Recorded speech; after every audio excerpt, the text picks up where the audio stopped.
Good evening, everyone. Welcome to Ignite, the spark to your dreams. We launched this a year back. This is season 2 of Ignite. The essence why we launched Ignite was to give everybody uh, a sense of what is lined up in the next 2 years of the B School journey. I'll tell you how I started off last season, and I think that's still valid here. Our My biggest fear is that I don't know what I don't know, and that is true for pretty much everybody during the B school life or your work experience or your career journey. Here, the essence of Ignite is to give you information about different aspects of the recruiters, the profiles that they come in for, your career journeys, what should you choose, which company, which profile, all of that get answered with these 6 set of webinars and sessions that we have lined up this year with you. Today we have with us four FMCG and FMCD giants. Just to start and have their introductions. First, we have Paritosh Pant, Group Brand Manager of Asian Paints. He is an alumnus of XLRI Jamshedpur, has more than 5 years of work under his belt, and he comes with an expertise on business development, category management, and channel sales. Welcome, Paritosh. We are pleased to have you with us on this webinar. Yeah, Next, we thanks. have Sugandha Gupta, Senior Brand Manager, Juices Portfolio, PepsiCo India. She manages the portfolio for Tropicana Slice as their Senior Brand Manager. She has over 7 years of experience in food and beverage industry altogether, and she expertise in sales, e-commerce channels, innovation marketing, and brand strategy overall. Then we have Vaibhav, Brand Manager at RB. He has close to 8 years of experience under his belt. He expertise in marketing, sales, supply chain, and he is an alumnus of SPGM. The fourth panelist is Abhishek Dhawan, Assistant Brand Manager at Convenience Focused Products, that's the division, Delhi at ITC Limited. He is an alumnus of MDI Gurgaon, and the one fact that I definitely would want to strike it out is that he's one of those guys who has a gold medal in MDI, as well as he was a university topper at Delhi University during his graduation. And he was a scholar at Bishop Cotton School as well. So thank you everyone. Thank you so much for joining us. It's a pleasure to be interacting with you, and thank you so much for sort of blocking your time to interact with students.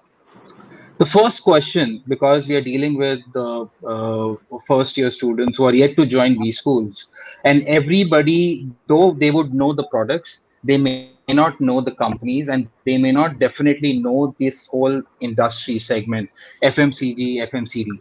So the first thing is, let's start by defining this whole segment. What is FMCG? What is FMCD? And what are the main characteristics of this industry? Paritosh, I would like to begin with you. Thanks, Ankit. So with FMCG and FMCD, I think Asian Paints is a company that usually exists in the space between these two words. If I'm audible, am I audible, Ankit? Yes. Please go on. Okay. So usually ours is not a product that that kind of gets instantly consumed. It stays on with the customer, so that makes it a durable. But at the same time, it's not in the same form as that of a mobile phone or a TV. So that's why we are a hybrid of both FMCG and FMCD. And when we should be slightly more careful when we say FMCD. We also need to understand it's fast moving for whom, because an average person typically paints once in 2 or 3 years. But we still get categorized as fast moving purely because of the pace of volumes at our end as a company. So that is one part of it. So we exist in a space that's between FMCG and FMCD. That's because our product doesn't vanish as soon as it's consumed; it stays on. So. Yeah. Okay. Sugandha, we were earlier discussing about the FMCG, the beverage, thoughts on this industry, and how do you define it? So I think taking on from what Paritosh said, one of the So FMCG is essentially fast-moving consumer goods, right? So the first characteristic is that it's fast-moving. So the turnover is really high. I think everyday products that we as consumers use every day, shop for every day, categories like soft drinks, confectionery, bread, toothpaste, etc. All of these would be defined as fast-moving.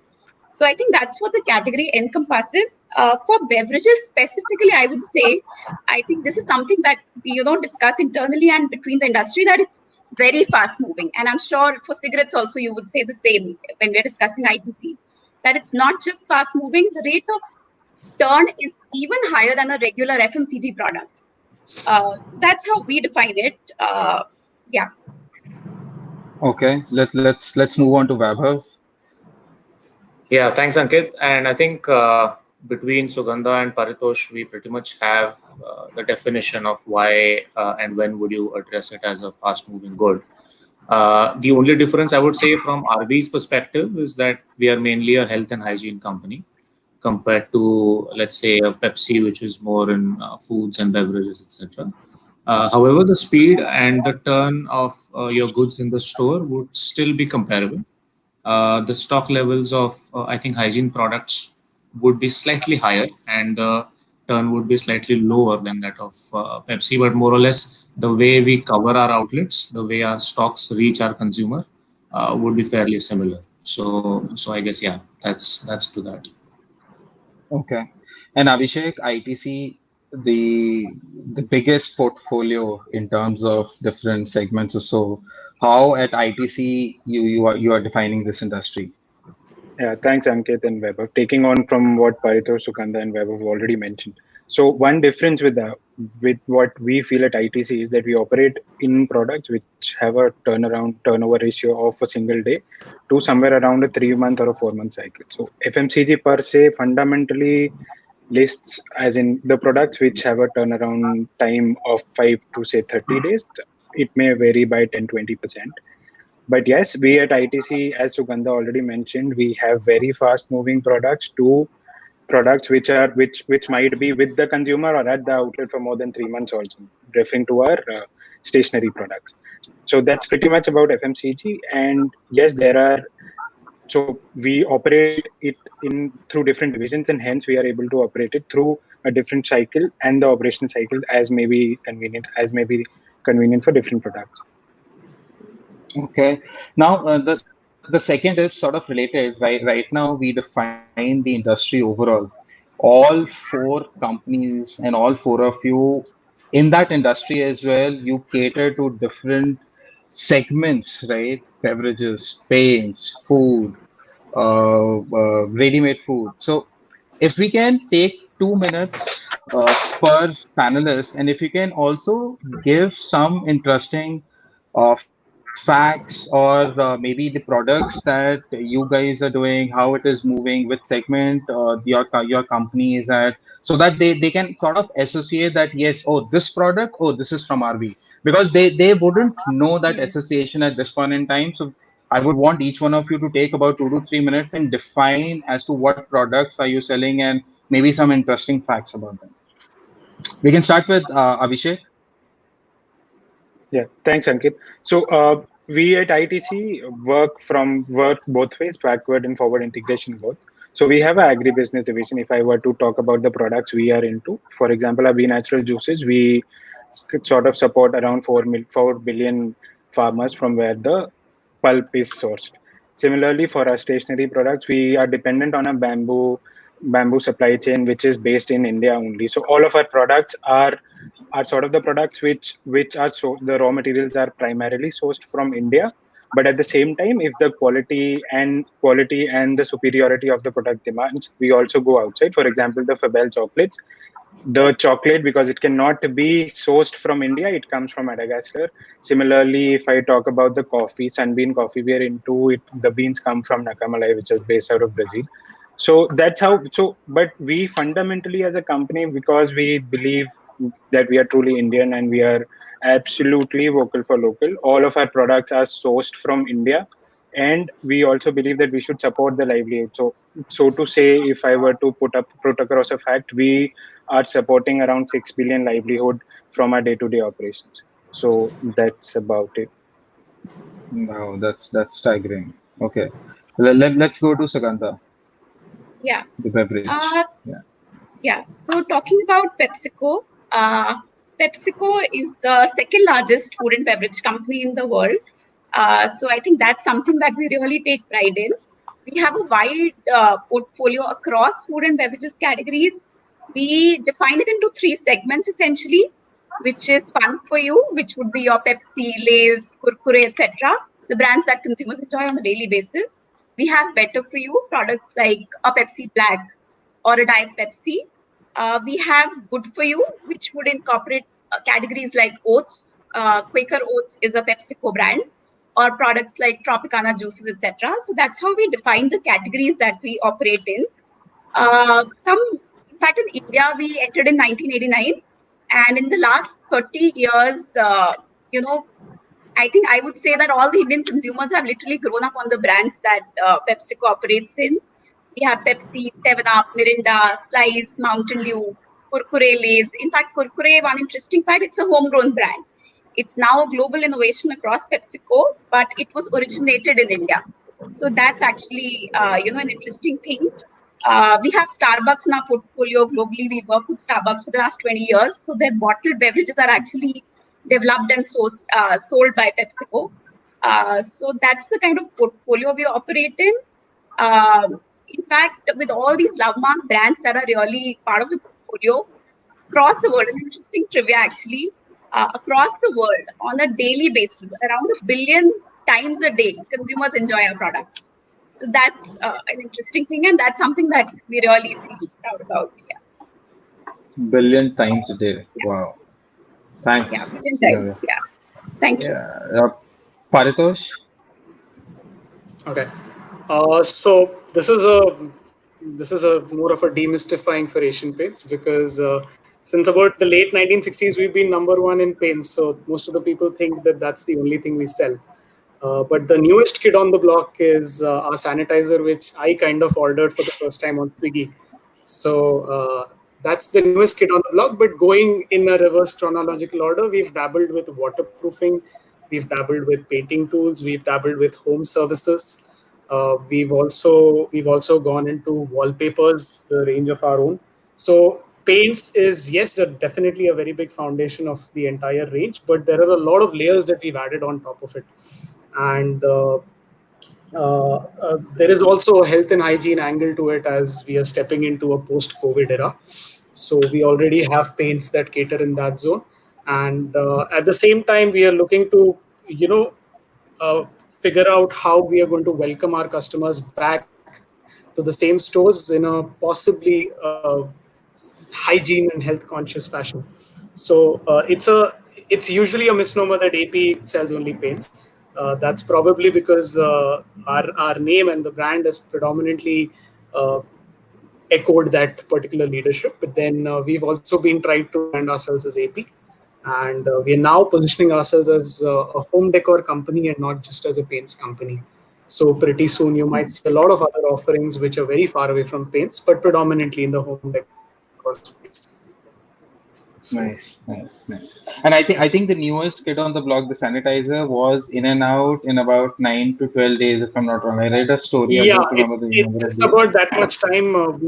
It's probably one of the biggest breakthrough Ah, achievements out of our factories, because our supply chain had never built a product that gets sold in a convenience store or in a pharmacy store. But it's highly probable that you can find a sanitizer now at the nearby chemist store, or even the way I ordered it was on Swiggy. So I think nice. definitely reflects agility. So it's a great Oh, move. yeah, Yeah. so it's a so many people say, very big companies say that, hey, we are a very big company, legacy is playing its role, but we are a startup at heart. I think these Yeah. instances of all these companies prove that point, that yes, they are startup, they can actually work along and get a new product in and out in a new category altogether in maybe Absolutely. less than 2 weeks or so. Yeah. Certainly. Vaibhav, Yeah. let's Absolutely. come to you. How does RB people would be, I mean, I'm sure many of them would be surprised to know the products as such. Yeah. I'm so. So RB is predominantly Anglo-Dutch from its origin point of view, the Reckitt Benckiser company. What is interesting, and I will take from the product that Paritosh just mentioned, sanitizer. So our biggest brand in India is Dettol, and obviously in the current situation, we all would have seen how the demand sort of rose dramatically for disinfection products. So Dettol is where we hold most of our business in India. Reckitt Benckiser is also divided in two divisions globally. One is the health division, where Dettol, Move, Edgeguard, or your Durex, etc., all these brands sit. And the other division is the hygiene home division, which basically has Lysol, Harpic, Vanish, etc., all these brands. Now, what is interesting about RB is that historically we have always been in this domain, which is your hygiene and health. Our focus on health, in fact, our previous CEO, Rakesh Kapoor, improved our focus there for the past about 7-8 years. We had a few acquisitions in India. One was the Paras Pharmaceuticals, from where these Move, Edgeguard, all of these brands come in. And that acquisition has done really well for us. After that, there was another acquisition we did globally, which was the Mead Johnson's portfolio, which mainly has your infant formula, the child nutrition, etc. In the recent outbreak of COVID, a lot of our products have gained a lot of importance globally. Lysol is one of our biggest brands in US. And it has products ranging from your hand wash to sanitizer to toilet cleaners to air disinfectants, etc. in general. We donated a very big amount in China as soon as the outbreak was registered to help the people there. What is commendable is our factory operations in Wuhan, where the epicenter of this outbreak was there. Our operations continued without a halt, even though there were very strict lockdown measures, because it is an essential product and it was needed not just for the consumers, but also for the health authorities to basically help them disinfect surfaces or disinfect products so that they could function well in that space. Even in India, we have recently donated our products to authorities, Delhi Municipal Corporation, etc., so that they could also, disinfect surfaces in public spaces. Because now, as we are adjusting to this new normal, the business is not going to go anywhere. The people have to go back to their workplaces, and the threat of the virus again is not going to go away very soon. So we have to also learn to live with some precautions, and obviously some of our products play an important role in helping people stay safe. So that's where I think I'm extremely proud of being associated with RB, and yeah, that's that.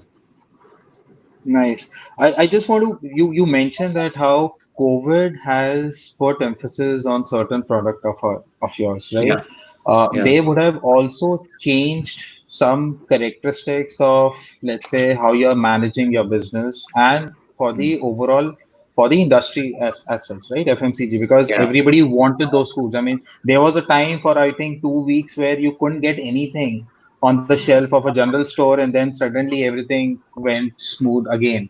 So, yeah. according to each one of you, how has COVID impacted the business, maybe at an overall and maybe at a firm, company specific instance? And how do you think the characteristics are changing, and if you foresee any further changes due to this environment? Vaibhav, if you can continue, if because you mentioned Sure. about the COVID, yeah. Yeah. So the COVID outbreak globally has had severe impacts on business, especially supply chain has been disrupted quite a lot. Talking about India specifically, from the time we went into lockdown, in the initial 2 weeks period or so, everything was completely, stopped.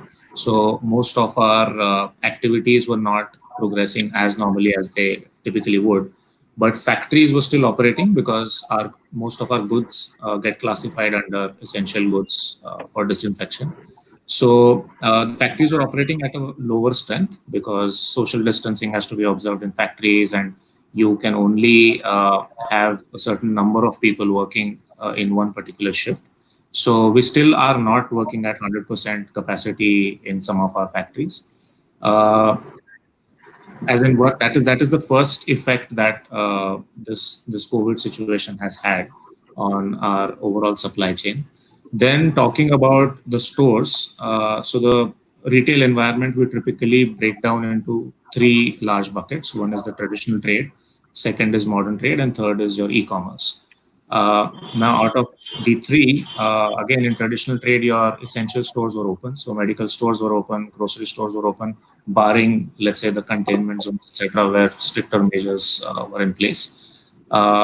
E-commerce also, after the initial few weeks of period, they were also allowed to operate. So the Amazons and the big baskets, etc., they started their operations very quickly, and that's where we have seen a lot of channel shift happen.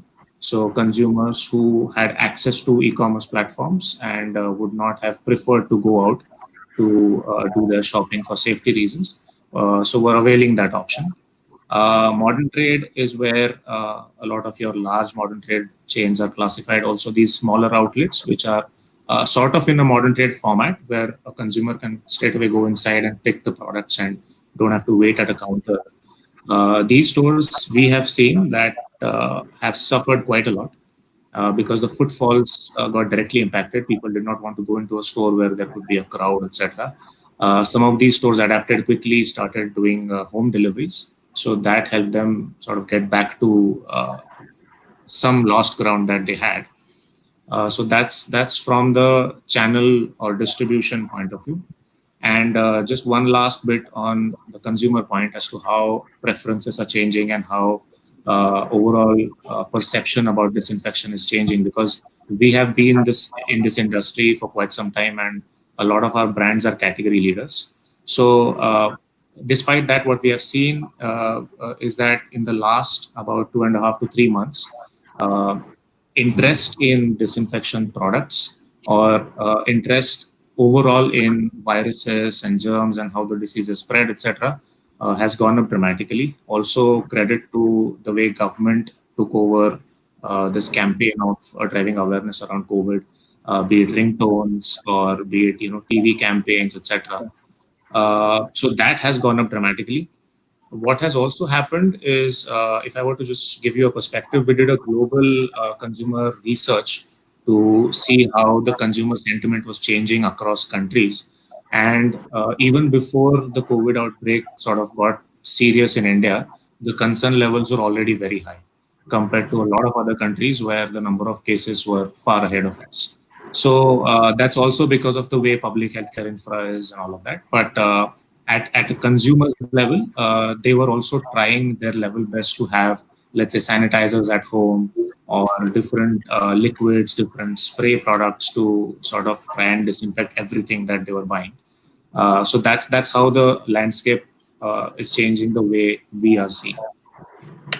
Nice. Also, Abhishek, I'll come to you next. Have you seen also some changes in terms of consumer preferences? There are certain segments which are there are fragmented markets as well, where localized brands are also sold, right? But I was just reading the story the other day that now consumers are more inclined towards nice, trusted products, which is to say that the branded products are essentially the choice rather than the localized product, or to that matter, the products which are sort of fragmented. Have you seen that sort of story or the impact coming onto the ITC products as well? Yeah, so if I were to talk about the changing consumer behavior as far as the likelihood of certain products or brands is concerned, so to quote Nielsen also did a basis. So to quote Nielsen's basis study, the consumer preferences are now shifting from, say, naturalness, things like naturalness of a product, or maybe the the calorific value of a product, if I were to talk about the fruit products, to more of the hygiene and the quality checks. So yes, we've seen that change. Example for us, for Ashirwad Atta, there was a phase when the initial lockdown was there.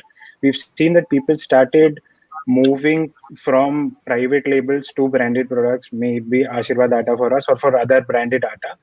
Similarly, for say noodles or maybe chips, people have started. I mean, I'm sure Sugandha would be able to add more to it if it was for chips.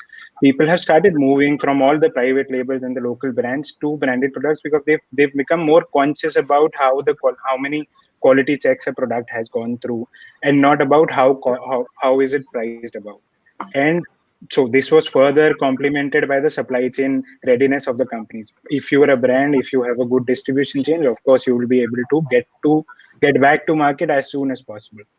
About essentials, yes, though essentials were open to operate, all the essentials, classified essentials, were supported by the government also, but it also took some time for the essentials to get back to market. So the first to market pursuit, which all big brands have gone through, have also complemented and have had us have put us at an advantage from all the private labels. Yes.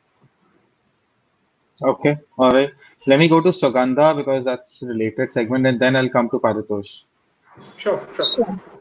So I think adding on to what Abhishek said, I think in the initial first couple of weeks, all the industries, they saw a huge slump in both demand side and supply side. I think except essentials and staples, because that's what really consumers were trying to stock up on. But however, in the last 1.5 months or so, we've seen the demand slowly picking up on packaged food and beverages category. Specifically to talk about chips, since Abhishek mentioned that, to talk about packaged food, I think one of the consumer reads that we are getting is that since consumers are now confined in the four walls of their home, so in-home munching has really gained traction. So the demand for snacking has really gone up, and that's something that we are seeing in demand for our portfolio. While there are definite struggles in the supply side, but the demand is definitely now picking up. So that's there on packet snacks. If I were to talk about beverages, on the other hand, I think from a purely category lens, not talking about juices here because that's in-home, planned purchase, etc. But if I were to talk about soft drinks, etc., a large part of the consumption happens out of home in social occasions like in QSRs, in cinemas, out of home, in convenience when you're feeling hot, etc.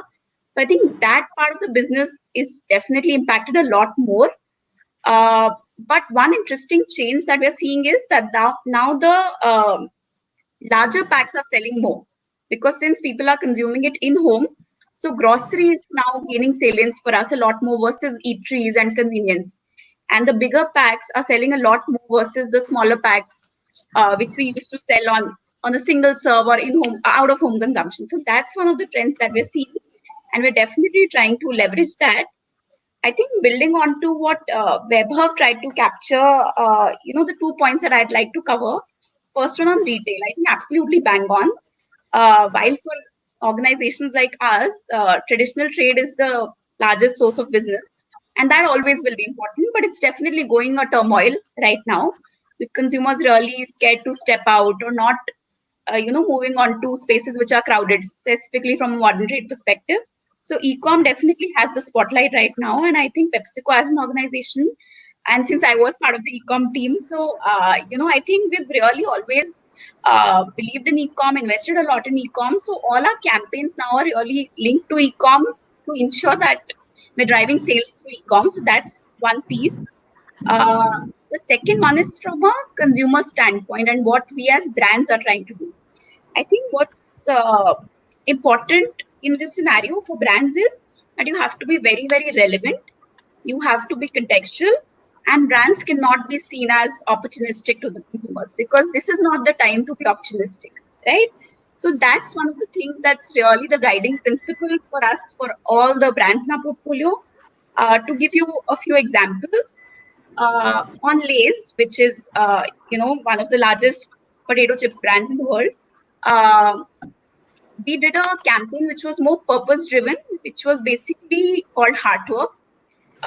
it was about celebrating all the people in the value chain, from the potato farmers that we work with in India, to the retailers, to the supply chain operations people in the plant, to the retailers. So everybody in the value chain who's really going out there and working every day to ensure that consumers like all of us, we get our favorite brands in the safety of our homes, right? So it was to celebrate all the people who are really working hard to ensure consumers get what they want and love. So that was on Lay's. A couple of other brands on Pepsi, we did a social awareness campaign around, swag se salam namaste, to spread the message that, you don't have to meet somebody, hug somebody, do a handshake, but the traditional forms of greeting like salam namaste are a way to greet each other in these times of social distancing. So that was a very fun, quirky way to spread the message of social distancing. Similarly, across brands, we have tried to do that. So we're trying to be contextual, trying to be salient, trying to give consumers what is absolutely relevant in this time. Awesome. Interesting facts, Sugandha. Very interesting to know. Paritosh, let me come to you. I'm sure the impact might be higher for Asian Paints or maybe India. It's interesting how we differ from what the traditional FMCG way to go about it is. So, in fact, 2 years back, we launched a product called Royale Health Shield. There was no coronavirus at that time. This last year, there was a Ranbir and Deepika commercial for that product. There was no virus around that time. And now that we are stepping into this space where health and hygiene is picking up as top priority, the sanitizers were just one of the many offerings we were going to do.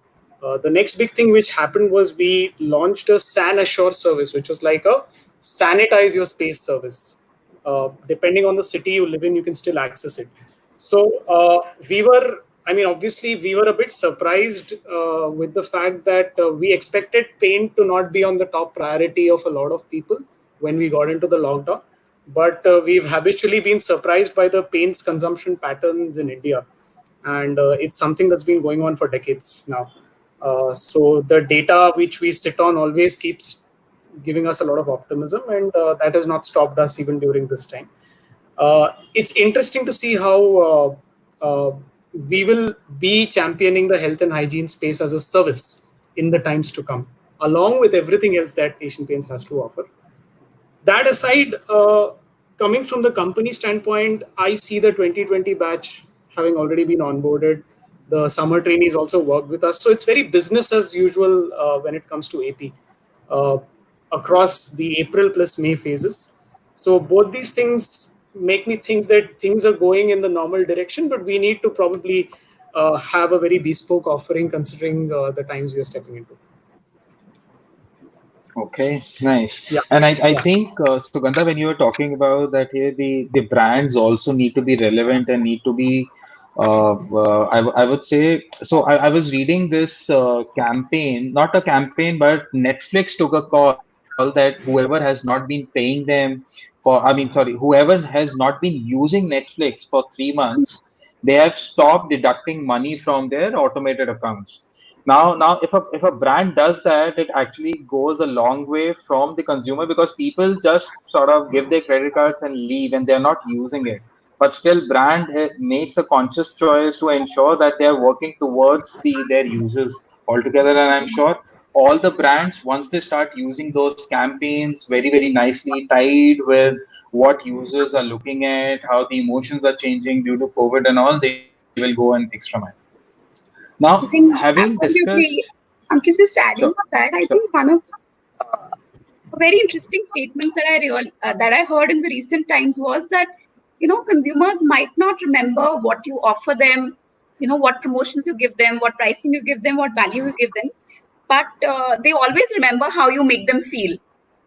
So I think that's extremely important from a brand standpoint. And what Vaibhav, Abhishek mentioned, that it's all about the trust that these brands try to build in the minds of consumer, and this is extremely critical point. And the Netflix example is absolutely on point. Yeah.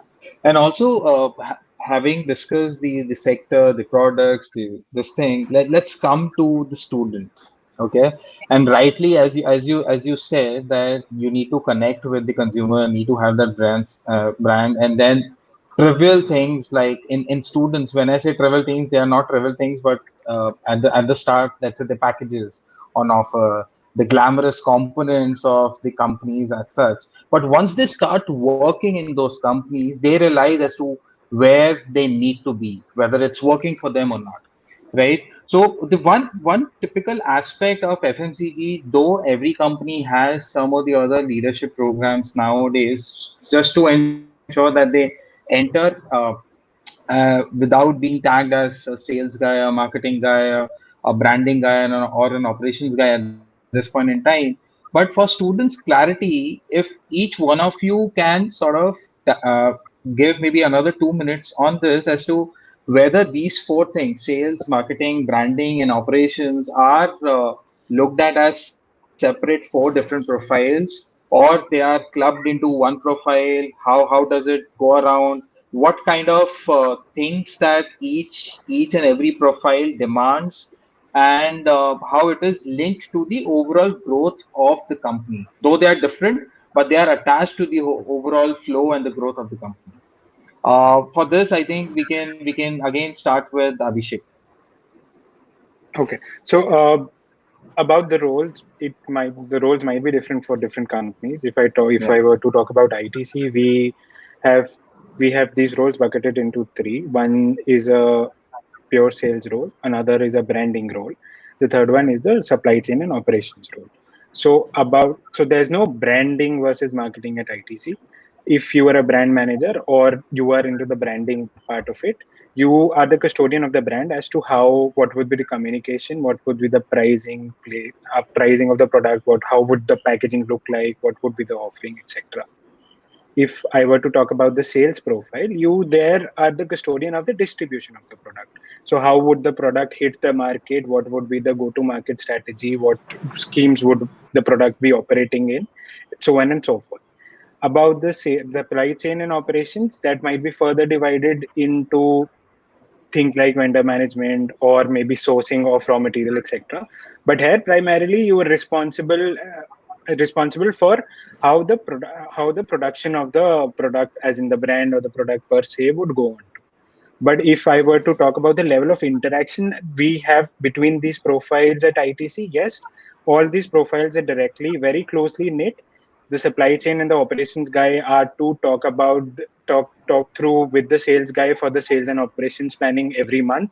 The branding people are in direct contact with the sales people. That might be true for all of the companies, because then the communication has to be in line with what a sales guy were to sell in the market. And yes, of course, about the packaging and the communication part of it, all of that has to come from the ground. So we have to be region specific while we are talking about the communication. And so because in India we have different cultures, so if I were to sell spices in Andhra Pradesh whether versus I were to sell spices in, say, Jammu and Kashmir, the communication has to be different, and that ground reality would come to me as a branding guy from the sales guy, and hence the interaction between all of these three profiles is very high. So that's about it. Okay, so three buckets for ITC. Yeah. What about RB, Vaibhav? So it's fairly similar, Ankit, in RB as well. We have a sales function, then there is a marketing function. Apart from that, there is a supply, and then there is a finance function as well.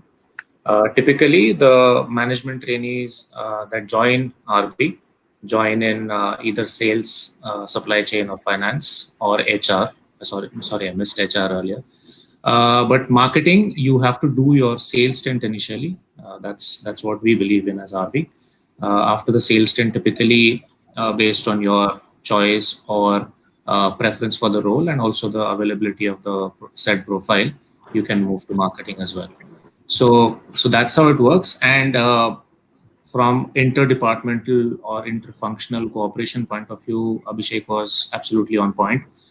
We have continuous meetings that involve multiple functions joining the discussions. And one more point I will talk about, which is, let's say, the new projects or new product launches that we carry out. The entire project management from the day go has to happen with everybody on board. There has to be a sales perspective as to how the demand would look like from their point of view. Then there is a close coordination between supply and marketing to see what are the launch timelines looking like, how can you fast track the project, and obviously parallelly every function is going to work in their own streams to make sure that your new projects launch as per your schedule and in the right manner. So that's how functions work together. One interesting thing about RB is also that people get to move from one function to another. There is a flexibility from that point of view. I can talk about a recent example where a colleague from finance moved to marketing. So we believe in our talent from that point of view. Okay. All right. Now let's move on to how PepsiCo is defining these.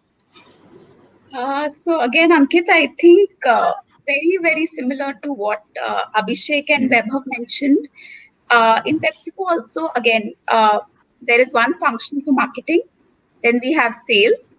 We have operations, which would include supply chain, logistics, etc., etc. I'll talk about it. We have HR, finance. So I think it's structured very similarly. And as Abhishek mentioned, firstly, from a marketing standpoint, the marketing person is the brand custodian. So it's called category manager in PepsiCo. So essentially, you are in charge of all the decisions that are being made around the category. What should be the offering?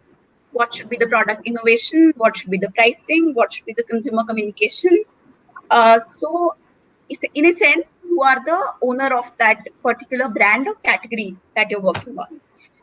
From a sales standpoint, I think similar across industries, you are in charge of the distribution of the said product or said category. And you ensure that the go-to-market strategy, the channel strategy, so all of that comes under sales. Operations, again, different legs to it. There is logistics, there is production, there is commercialization. So different legs to it, but overall, the broad function is supply chain. HR, finance. I think PepsiCo recruits across all of these functions. For us, I think similar to what Vaibhav mentioned, for us, when management trainees join, and I'm a management trainee myself, one of the first stints that every management trainee is supposed to do is a sales stint. In fact, as a part of a management trainee program of 1 year, we ensure that each person does a marketing stint, does a sales stint, does a supply chain stint. So you get exposure of all the verticals of the business. And then a sales stint is definitely, which is something that PepsiCo really emphasizes on as your first role, so that you get a holistic understanding of, you know the business cold. That's how we say it in PepsiCo. So yeah. Okay. Let me move on to Paritosh, Asian Paints. Yeah. Similar? So no, not at all. Yeah. So I'll probably speak from a campus perspective because that's how they view things. So typically you enter in 3 groups. One is HR, one is supply chain, and one is sales and marketing together. So in Asian Paints, sales, you don't graduate out of sales to reach marketing like it could be in some FMCGs. Sales and marketing are at the same pedestal. So in fact, a lot of times you move from marketing to sales and from sales to marketing. It's not considered as a graduating out or as a, you reach marketing after you've done sales or something of that sort. That's clarification one. The other part is the supply chain bit, which I mentioned. That particular function takes care of our raw materials and products moving to the depots. Anything that has got to do with the depot to the dealer. Because unlike a traditional FMCG setup, we kind of reach the last layer. Asian Paints is present where you're buying it from. So I'm speaking to the last guy in the chain. So typically when you're an area manager in sales, you handle close to 250, 300 crores. But at the same time, you're also responsible for the multiple things. So you'll know the brand of forklift that's there in your warehouse. You will also know how much it costs for paint to get ferried from warehouse in Delhi, Wazirpur to the nearest market. At the same time, you know who are the big players in the market. So that's sales in AP. Marketing is exactly like has been defined probably for PepsiCo and ITC, that you are the owner of that category. It's like you're the CEO of that particular small uh, product, and you do everything linked to it. You decide the campaigns, you work on the pricing, you work on the communication. It's just the one subtle difference which I've noticed is that you don't graduate out of sales to marketing in EP. They're both at the same levels. Okay. Then And the can empty so stint typically starts good, off. Yeah, so the empty stint typically starts off as a sales posting for a sales and marketing guy. Like I started off mine in Chennai. So the way it works is a lot of stints are kind of bundled into it. You also have a manufacturing part. You also work with the projects. You also have a small supply chain part to attach to it, demand planning and all of that. But the father of all is the sales stint, which is where you are supposed to learn the nitty gritty and the nuts and bolts of the business, and then you can go either in marketing or in sales. That's how the trajectory looks out of a bespoke. okay. And when you talk about that trajectory and the growth path Yeah, in terms of what they choose, I'm yeah. sure, like I think Baba was telling me, you can switch between domains, right? Oh yes, In all yes. probability, so is it like you can switch between domains even after 5 or 10 years of work ex, or that general switching happens up to 5 years or so? Yes, so you can move from HR to sales. You can move from sales to technology as long as you have probably finished your tenure in a particular stint. Cross-functional movements are extremely common in AP. You have movements that are happening from very unexpected departments into sales and marketing, and you Hmm. also have people moving out from sales and marketing to manufacturing. And our Hmm. present CEO, for that matter, Amit Singhal, used to once be he was a general works manager in one of the plants. So it's that cross functional. So there's no particular function that is restricted to And a at any manager. level, I mean, And at any level, yeah. experience You doesn't could matter. The okay, have flex okay, levels all right. between the entry manager and the CEO. So at any level. Yeah. At any level. And I'm assuming similar is the case with the other panelists as well. So PepsiCo, Sugandha, do people move? If yes, I mean, when does ideally a shift should happen? So let's leave aside in terms of whenever you want the shift, maybe on the platter if you are performing really, really well and if you have the understanding. But ideally, from the student community, when a person should be able to choose as to where he or she would want to make his or her career. So I'll just cover it in two parts. Firstly, what happens at PepsiCo, and then my 2 cents on how it should maybe for students, and hopefully that's helpful. So as I think Vaibhav and Paritosh mentioned, in PepsiCo also completely flexible. I've seen people move from supply chain to sales. After years of experience in sales, I've seen people move from sales to marketing. So it's not a graduation, so to say, from sales to marketing. Both are, in fact, PepsiCo is a sales organization, I would say. So I've seen people who have had, let's say, 20 years sales experience, but then moving on to lead a brand like Pepsi, which is the name of the doors. So I think it's completely flexible. I've had people who move from marketing to revenue management, which is a finance function. So I think it really depends on the kind of critical experience that you would want to move on to next. And I think my personal trajectory also has been kind of similar. I did sales, then I moved into e-commerce channel management, which was a completely different roles. Yeah, I did franchise sales, which is something that typically not a lot of management trainees get to do. So I handled franchise, and then I moved into innovation. I moved into brand marketing. So I think opportunities are everywhere, and PepsiCo opens them up for you. It's up to you that how do you want to chart your career. So that flexibility is there. And now moving on to the question that you asked, that what is the right time? I'll say there's never a right time, or there's always a right time. So it depends on. So I'll talk about maybe my personal experience, if that helps. When I was in the first year of college, I did not know that I want to move into marketing. So when we did the summers happened, I applied across all sectors. I applied in consulting, I applied in finance, I applied in marketing. So all organizations And then I got through PepsiCo. I did my summers in Pepsi in sales and marketing. And that's when I really got a hang of, what lies after I complete my MBA and what life would be if I take up sales and marketing. So I got a really practical view into what really happens in the industry. I don't think textbooks manage to tell you the reality. And that's when I realized that, this is something that I really enjoy doing. I'm passionate about it, maybe something that I can be good at also. So I think for me, summer internship was the time that really helped me decide the career path for myself.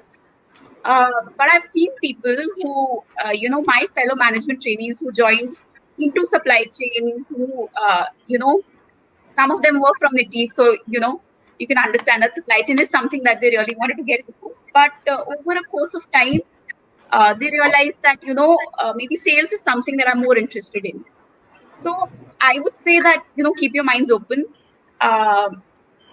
Figure out what you really enjoy doing, what you're good at, and, where you really fit in. So I don't think there's a right or wrong time. I've seen people do it 10 years into their careers, 5 years into their career, or at least for me till now, I'm happy with the choice that I've made. So I think it depends on the individual. Yeah. Sure. And Vaibhav, if we were to talk about sales and marketing, I know everybody is talking, and I also personally feel that there has to be a sales stint to actually move on to marketing or look at the other aspects of the business as well, because Yeah. everything is tied together, correct? Yeah. Like Paritosh mentioned, that it is sales and marketing for them, maybe only because their distribution channels are very, very different. The way they use analytics might be very, very different. So that's why it is tied together. But let's say for a pure play FMCG, and you also said that both these profiles are very, very different. Do you think that sales, I mean, you need to graduate sales to become a brand manager and a marketing manager? Or you're just saying that I mean, you need to have that experience so that you can actually manage them and work with them?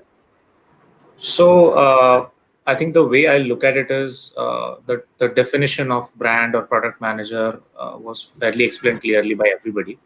So as you are almost like a CEO for that particular brand, when you're talking about go-to-market strategies, typically in the pure play FMCG scenario, there is a lot of interplay between different channels, etc., and how the strategies should change, or how your product composition or the way product is sold to a consumer will change basis each channel sort of impacts your strategies. So it's fairly important for you to not just do sales, in fact also understand your supply chain very clearly, because when you get into project management, when you are, let's say, working on new launches, new products, etc., you have to also understand how your production line operates, how different vendors come into play, and how each material is sourced in order for you to arrive at the final product. So I think by the time you aim to get into brand management,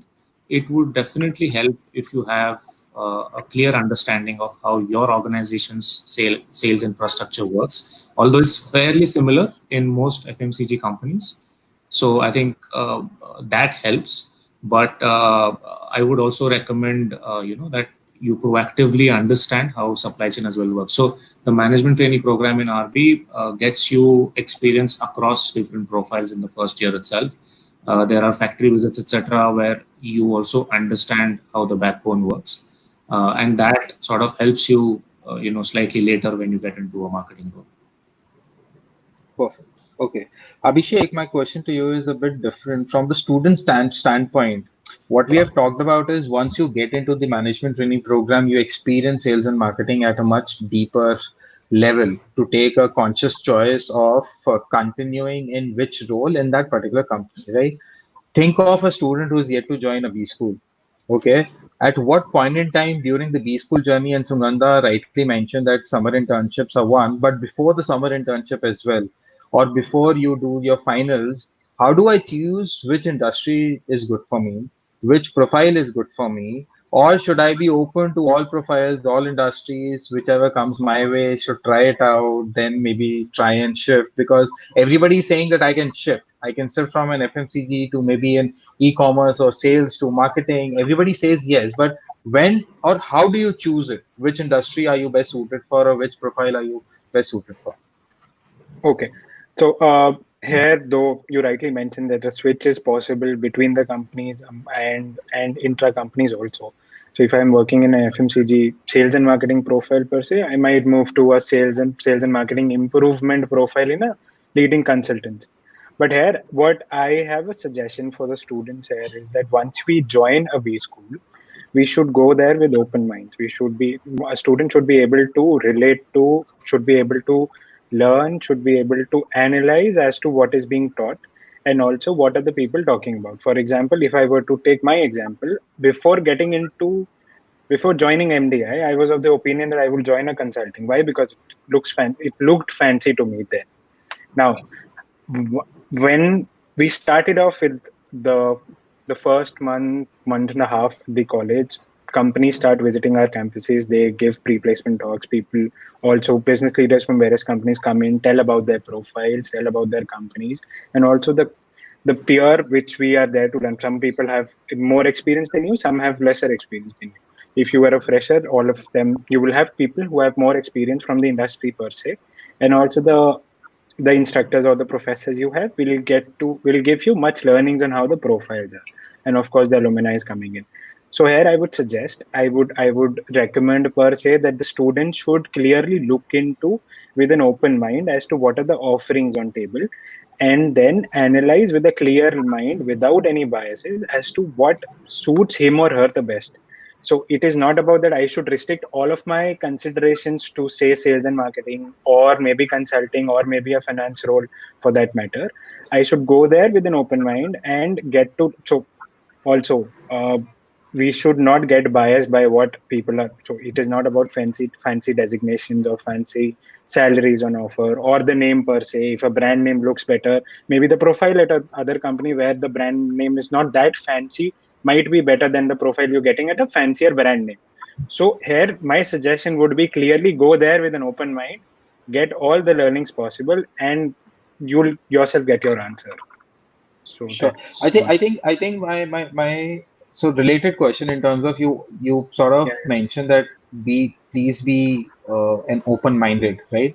Which I think everybody will be at this point in time, because us, I mean, we did an employer branding report and we released it about 2 weeks, I think 3 weeks back, wherein the first thing where when we asked students as to which is the top parameter that you give weightage to when a company is coming in, they basically said job profile, not salary, nothing else, no brand, but the job profile.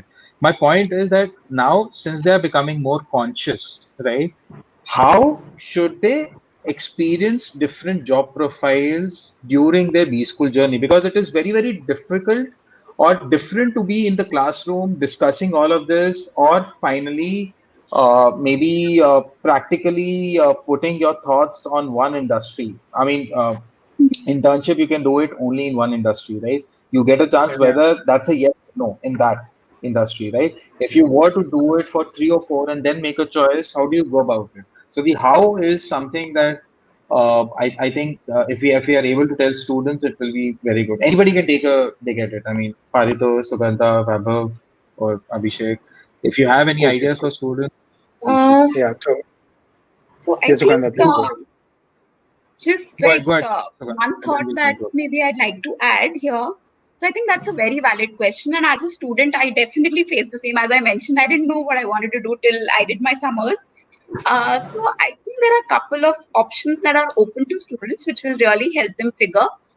Life projects is a great example, I would say. While I know summer internships definitely happen, get to do it once, you do it in one industry or one organization, but you can do a lot of live projects. You can participate in a lot of school competitions, case study competitions, etc.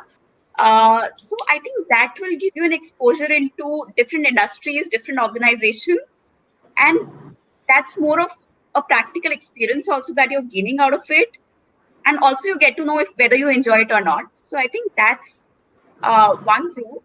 Second, I think as Abhishek mentioned, absolutely bang on that talk to your seniors who are in different industries, who have done summer internships in different industries, who have joined different industries, organizations. Talk to your peers, read a lot.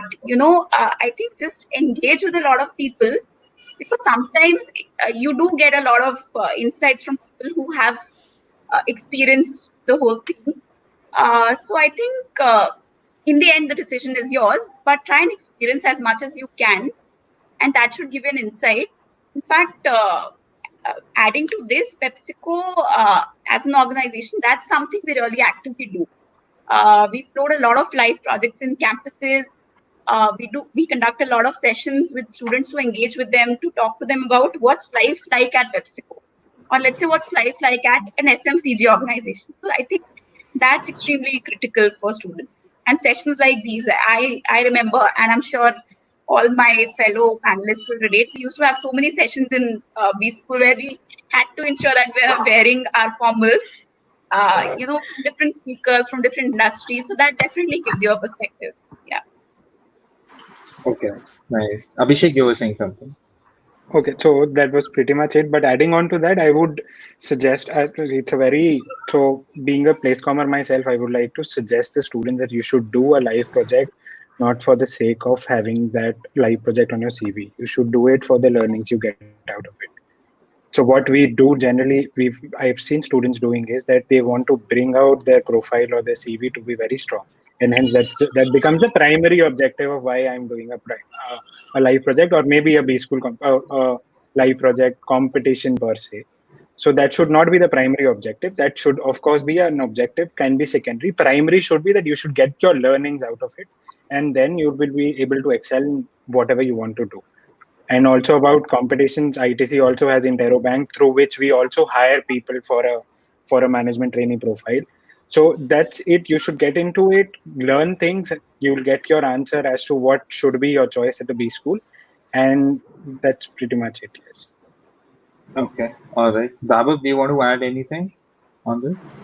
No, I think between Sugandha and Abhishek, they have covered pretty much everything that's possibly there. Yeah.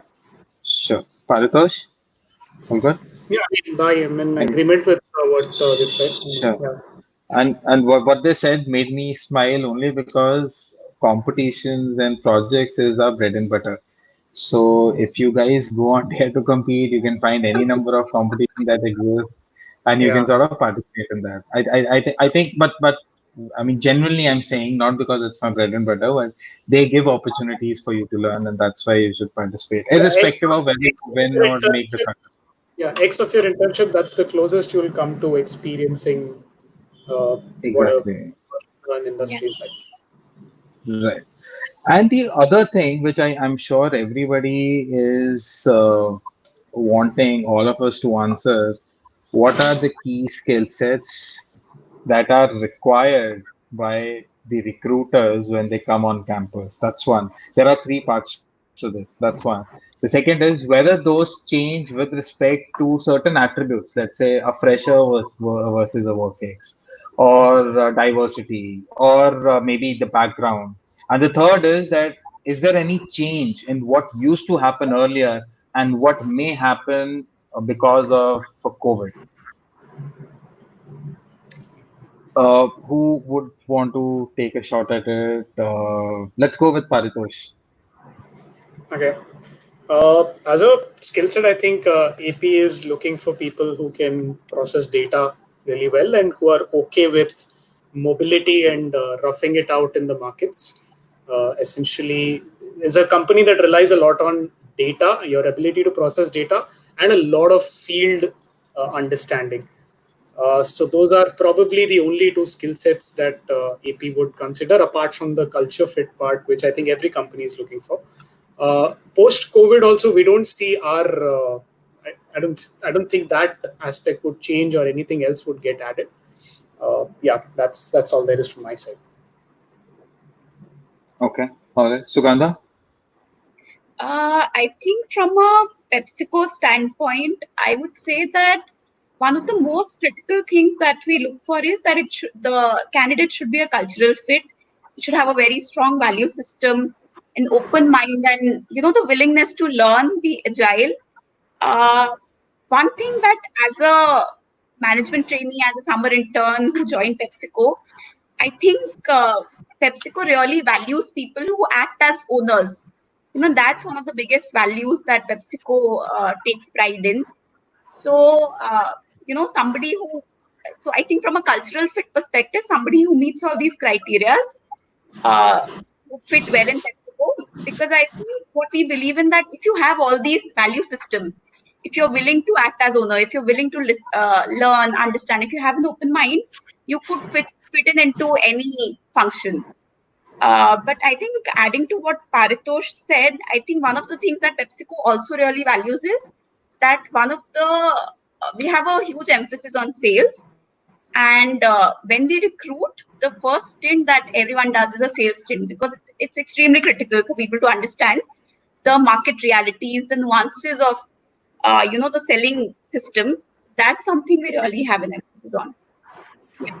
Okay. And Vaibhav, my question will be, I mean, it's good to evaluate them on data, field industry, cultural fit, ownership, Yeah. getting their hands dirty. Majorly, these things are sort of evaluated during an interview very, very nicely by the panel, correct? But how do you, as a student, ensure that some of it is there on your resume to make that cut? I'll give you an example. I mean, one example was that I was talking to a person from I'm Lucknow. He couldn't make the cut for an FMCG brand for summers, not even shortlisted. Okay, he did. He or yeah, he did the summers at an e-commerce firm, not related to FMCG.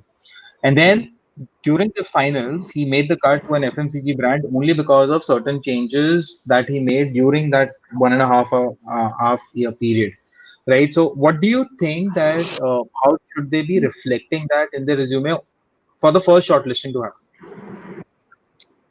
Well, I think the shortlisting criteria is somewhat similar among FMCG companies, although there are smaller nuances for every organization that come in. As I think Paritosh also mentioned, there is a requirement for the sales experience to happen in the initial part of your stint. And like Sugandha was saying, even in RB, we recommend, or rather, it's a mandate that when you join, you get into sales first. You understand the nuances in detail. So when the recruitment happens, it happens mainly from that understanding as well. They would like to see that you have taken initiatives on your own. There are, let's say, your events or team building activities that typically happen at campus, from events, etc., or managing a project, etc. So one is that should sort of show in your CV. The second bit, I think, more importantly, stands up from the culture fit point of view. And every organization has a lens of their cultural sort of guardrails to look at. And then when your CV reflects some of those values, it sort of becomes an easier fit. So just to give you an example, at RB, entrepreneurship or outperformance, these are the values that are really valued a lot. So if I were to then speak about the instances when I have, let's say, led a team at campus in an event or in any activity, then that I would be able to sort of justify when the discussion goes there. From a shortlist point of view, I think the guidelines would be fairly clear to everybody as to what are the points typically looked at. And the case that you mentioned from Lucknow, right? The e-commerce experience. Although I'm not sure why he wouldn't have got the shortlist specifically, but so long as there are no obvious indicators that the candidate may not join the organization, I don't think there would be obvious dropouts from that list. Sure, sure. Coming last to Abhishek, what are your thoughts on this? Okay, so we at ITC, though we believe in creating value, we look at people. We look at people. Of course, the CV part of it and the credentials are of course important. But other than that, we look at people who can embrace change. So For us, though change is the only constant, but the rate of change with which we operate at ITC is very fast. So hence we want people who would be ready for any sort of a change, and at the same time we want people who who are self-confident, who can go take on, as Sugandha said, are able to take ownership of what they're doing, and they are also able to manage their teams well. So these are things which would reflect through the hour or two of interview which you would have with the panel. These are things which, of course, there would be compliments of position of responsibilities you've held, as Vaibhav said, through your CV. But then it's the dialogue with the panelist which matters the most, which would bring out these skills, and hence you would be evaluated for, is what I like to add to what people have said. Sure. I can see many comments because we were discussing this. A few of the comments specifically mentioned that is there a different, I mean, is there a different lens when you look at an experienced person versus a fresher, or rather, are freshers preferred in FMCG and FMCG domains? And I think why those questions are coming in is because one person also mentioned that there's a lot of flexibility that you would want that person to go through because it's sales, get their hands dirty, the ownership and all. And the WorkX guys would have gone through a certain set of culture for 2 to 3 years or so, and that's why they may prefer FMCG. So, is it a myth, or is it something that definitely happens on ground when recruiters are coming to recruit for FMCGs? If everybody can say for their company, and then we can sort of look at. Abhishek, let's start with you. Okay, For so ITC. if I were to compare experience per se as a matter of evaluation matrix per se, I don't think so that we at ITC differentiate between people with work experience and people who are freshers. Yes, what matters the most is whether a person will be able to contribute to the company, and whether the company at the same time would be able to contribute to what the student or the person himself wants. That's primary. Secondary would be that yes, if you are able to showcase the skills which we are looking for, if you come up as a go-getter, I don't think so it does matter that whether you're an experienced person or maybe a fresher. Yes, if you have too much of a technical experience and it comes up through the dialogue of an hour or two of your interview that you're too much into certain specific skills, or maybe if I were to take an example, if you are into coding too much, so that is in itself a signal that you are more fit for a different sort of a profile than FMCG sales and marketing per se. But as far as the experience only on the table is concerned, I don't think so that it is somewhere letting someone down, or maybe putting someone at a priority at the evaluation matrix. Since you mentioned coding, there were a couple of comments that said that Yeah. do people with coding skills preferred for brand manager profiles or sale profiles or so? Vaibhav, we'll come to you next. Maybe you want to answer that coding thing as well. Well, I think your profile is not really a deterrent as far as getting through the process is concerned. As Abhishek was also saying, a lot depends on how your interview goes. And see, ultimately, it's about how interested you are and how much you can contribute to the organization. From an experience point of view, as I said, when you join in, you have to do sales. So if you're talking about sales and marketing function, obviously. So your mobility from that point of view, your ability to take on, let's say, newer challenges, and if you have displayed something of that sort in the past, definitely helps. A lot of my friends, a lot of my colleagues here have a coding background, so I don't see a reason why that should be a problem. Having said that, I also have a previous work experience before I started my MBA. So from that point of view, either I have not faced any problem during placements at campus. Okay, so the IT background guys, you won't face any problems. In fact, the question was the other. I mean, what they're saying is that if we know coding, will we be preferred in terms of those analytical profiles, because you would need us to get into that data. I don't know. Yeah, I don't. So Paritosh can answer that. Yeah, Paritosh has talked about data analytics, so maybe he can. Yeah.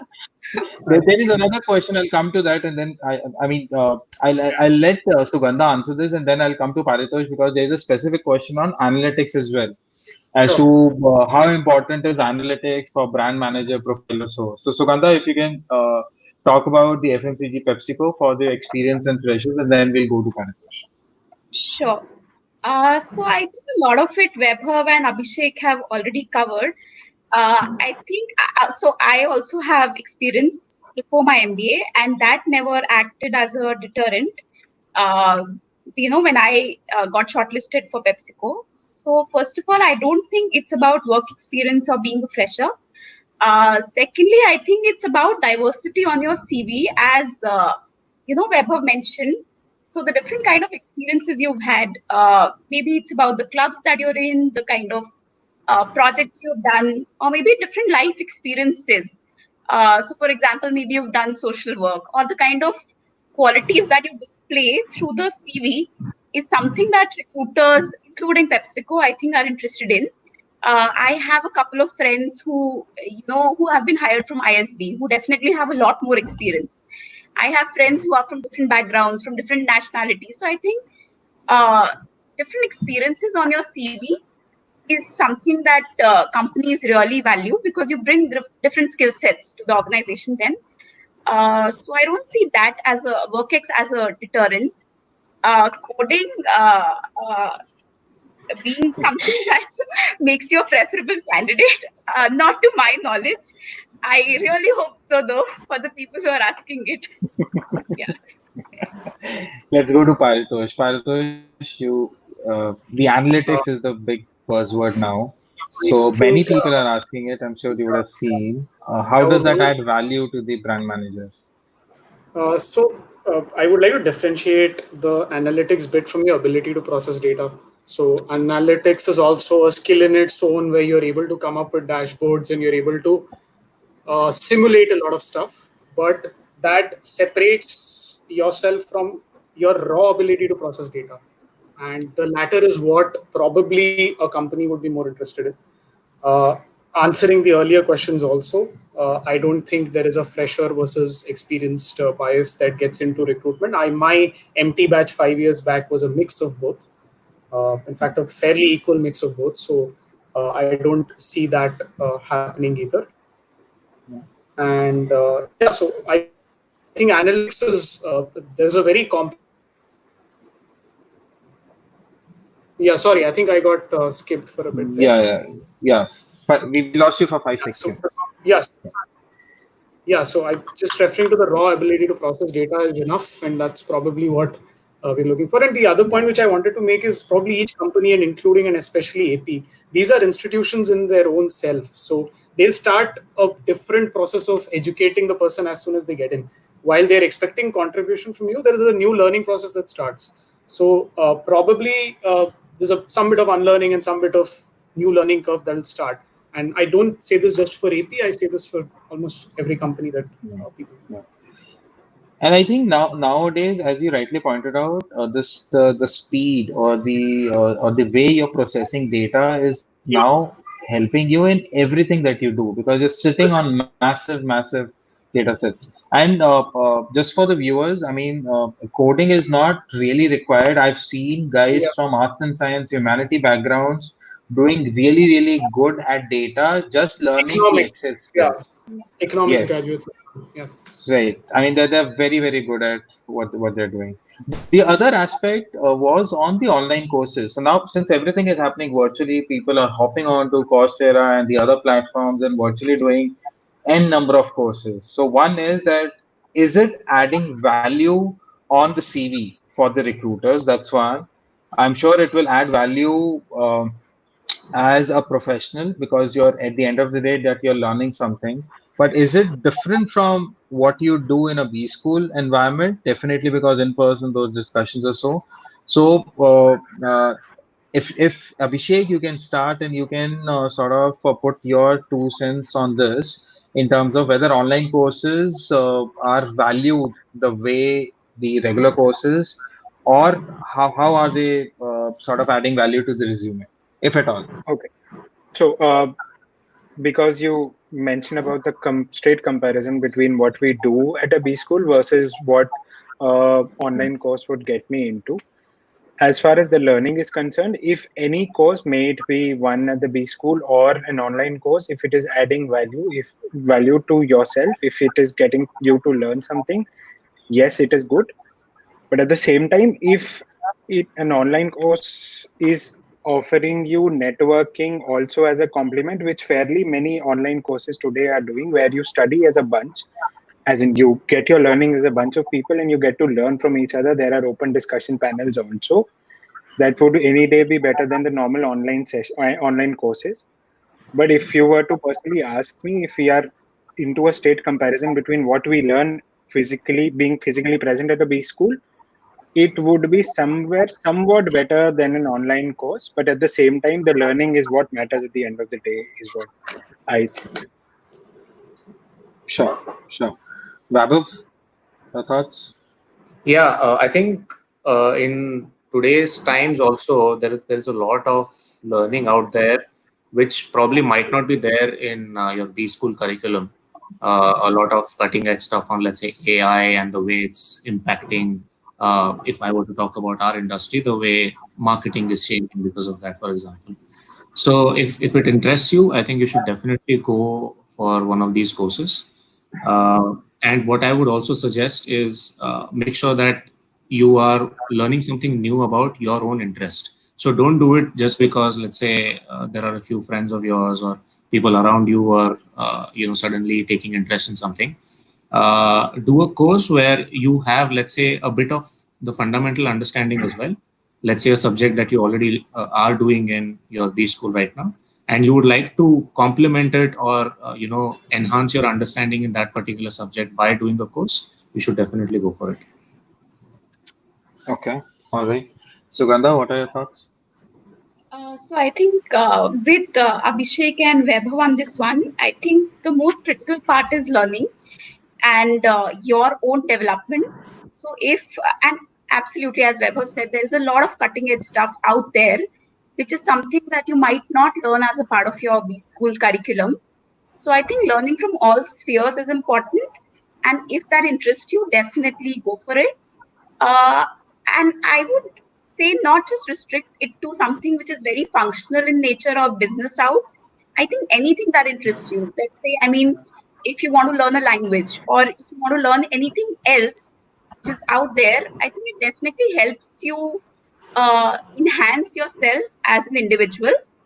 And that is something that reflects on your CV and in your personality as well. Because I think recruiters these days are definitely looking for that edge or a more holistic personality which is there.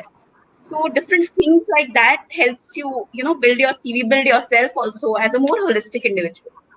Yeah. Okay, all right. We will close this part with Paritosh. Yeah, I mean, the courses are probably advancing faster than what it was like when we were on campus. Yeah. So with Upgrad and so many other, with Udemy and a lot of other web portals, I have a feeling that anything that can help them get closer to the market scenario, while it is not possible by physically keeping yourself away, but anything that helps you understand how a market works or how a marketplace works, that is pretty much a winner for an FMCG or an FMCD profile. So, Yeah.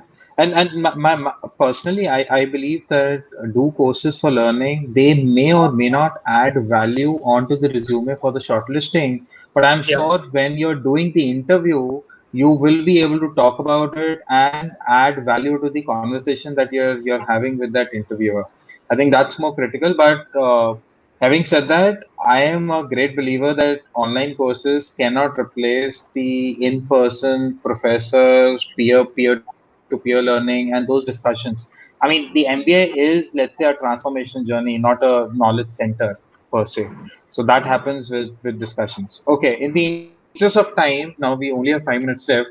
I would like to close this with everybody in a minute, just telling about what should students be focusing on, or what is that one thing that will ensure that they excel in this domain. Let's stick to FMCG and FMCD. If you were to say that, hey, if you were to get into ITC, this is what you need to do, and this is one skill that will be required in the post-COVID scenario. We will start with Abhishek since I mentioned ITC, and then we'll go on to Yeah. Okay. everybody. So to excel in sales and marketing in an FMCG per se, you should be a person who is open to going places. You should be a person who's open to taking risk, open to experimenting new things, and also at the same time one who is open to learning from people. So in these specific roles, if I were to talk about sales, you'll have people who are much more elder than you reporting into you, and at the same time you'll have people who will have much more experience than, for example, if I were to take my example, I had people who were more than my own age reporting into me, so their experience was more than my age. So you'll have to be very open, and you have to learn from them. It is not about that whether if you have an MBA from a B school, doesn't matter. You will have to keep your horizons open. You will have to go there with an open lens to get to learn from people, take all the risks possible, and at the same time, you should be open to going places. Is what my suggestion would be. Okay, let's go to Vaibhav for Abhi. Well, I think Ankit, fundamentally the requirements from a skill set point of view that you need to have won't change much, I would say. Even in the post-COVID world, as we adjust to this new normal, as they say, the fundamentals of your distribution, fundamentals of the way you reach out to consumers is not going to drastically change. So the sales bit, I think Abhishek covered fairly well. I think even for other functions, you have to have that the innate desire to be firstly associated with a product or with a company that basically deals with such a set of products. So whether you're in sales, marketing, or any other function, ultimately you have to understand that in an FMCG company, what is going to matter at the end is the consumer understanding and being closer to where the consumer is. So whichever function you become a part of, your understanding about the consumer and the way your product helps solve the problems of consumers will basically hold you in a good stead. That's what I believe. Okay, thank you so much, Sugandha. Your viewpoint? I think everything Abhishek and Vaibhav have already covered. So I think it's all about intent and capability, I would say. So intent to learn, intent to go out there, intent to give it your best shot. So I think intent is the key. Second is capability. I think capability is something you can develop if you have intent. So I think both of these things just ensure that you have the intent to do the right thing. You have the intent to go out there and like give it your 200% when you have to. That's what I would say. And I think very, very interesting point that Vaibhav brought up. I think it's about the company and the consumer. So as an individual, you need to, first of all, feel passionate about the kind of product you're selling, the company that you're going to be working for. So that will be extremely critical. Secondly, you should be able to get into the consumer's shoe. You need to be able to, understand what the consumer really wants. So that is something that will not just help you in getting a placement here, but in the longer term in your career as a marketer, I think that will be really key. Yeah. Sure. Paritosh, your closing thoughts?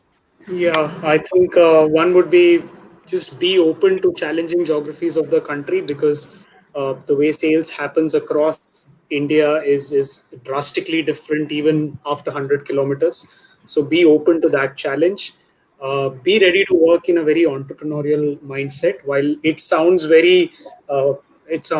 easier said than done sort of a thing, this is what a lot of people might get into the moment they're recruited.